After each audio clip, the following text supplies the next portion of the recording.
Sa ginawang joint market monitoring ng Department of Agriculture at Department of Trade and Industry sa Mega Q-Mart sa Quezon City, nakita nila na sumusunod ang mga nagtitinda sa itinakdang maximum suggested retail price sa bigas at karneng baboy. 380 pesos ang bentahan sa kada kilo ng liempo, habang 350 pesos naman ang bentahan ng kasim at pige. Pagdating sa bigas, 45 pesos na lamang ang bentahan matapos ibaba ng DA ngayong araw ang MSRP mula sa 49 pesos dahil sa pagbaba ng presyo ng bigas sa world market. Pero sa pag-iikot pa ng DA, napansin nila na mataas ang presyo ng imported na bawang na ibinebenta sa Mega Q-Mart. Naglalaro sa 150 hanggang 160 pesos ang bentahan na dapat daw ay nasa 100 hanggang 110 pesos lamang. Garlic importer, ang cost nila niyan is 80 pesos lang. Binibenta na ng imported. Kung nagde-declare sila ng tamang halaga, alam ko, nag-undervalue pa yung mga yan. Diba? So, baka margin na, baka nasa 40-50 pesos per kilo, no? I think that's too much. Dahil dito, pinag-aaralan na ng Department of Agriculture ang posibilidad na pagtatakda ng MSRP sa imported na bawang. Ayon naman sa ilang nagtitinda, mataas ang hango nila ng bawang, kaya't kailangan nilang dagdagan kahit papaano para may tubuin pa rin.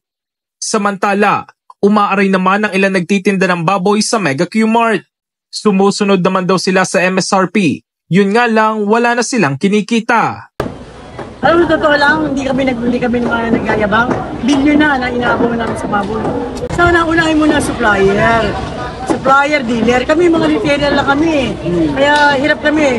Tulad niyan, magkano? 350, lugi kami yung 350 at saka sa 380 sa tempo, lugi kami dyan. Ang binaksak ng pigani is 15 pesos lang to 20 pesos. Baka yung binaksak namin, 80 pesos sa tempo, 30 pesos sa laman. Yan, laki ng lugi namin, talo pa kami. Ayon kay Secretary Laurel, 30% pa lamang ang nagko-comply ng mga pork retailers sa MSRP. Base yan sa kanilang monitoring simula ng ipatupad ang MSRP sa karneng baboy. They have no reason not to follow ang usapan. That is already bordering on profiteering. Ina-identify lang natin ngayon which farm ba, biyahero ba, o retailer na profiteer. Sa panig naman ng DTI, nangako sila na tutulong sila sa pagmamonitor sa mga pamilihan para masigurong nasusunod ang mga itinakdang MSRP at SRP sa mga pamilihan.